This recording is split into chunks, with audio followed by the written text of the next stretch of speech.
அது தந்தைக்கும் மகனுக்குமான பிரச்சனை, விரைவில் முடிவு காண வேண்டிய ஒரு பிரச்சனை.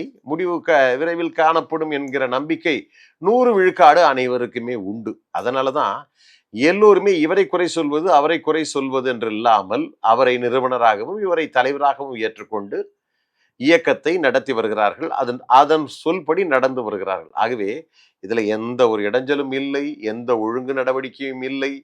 எந்த ஒழுங்கு நடவடிக்கை யார் மீது ஒழுங்கு நடவடிக்கை எடுப்பது?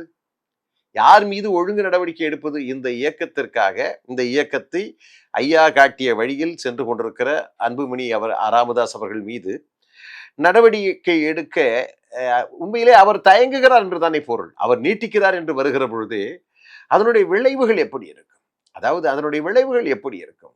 ஒரு இயக்கம், அந்த இயக்கம் பாட்டாளி மக்கள் கட்சி இயக்கம், அது அதிகாரத்திற்கு வர வேண்டும், ஒடுக்கப்பட்ட மக்களுக்கு உதவி செய்ய வேண்டும். ஏற்கனவே பல்வேறு விதமான உரிமைகளை கொடுத்திருக்கிறது. சமூக நீதி, இடஒதுக்கீடு, தமிழர்களுடைய வாழ்வுரிமை, இவைகளுக்காக போராடி வரக்கூடிய ஒரு பேரியக்கமாக இருக்கக்கூடிய பாட்டாளி மக்கள் கட்சி எந்த விதத்திலும் தொய்வாக இருக்கக்கூடாது என்பதிலே எங்களை விட தலைவர்களுக்கு நன்றாக கருத்துருவாக்கம் உருவாகி இருக்கும்.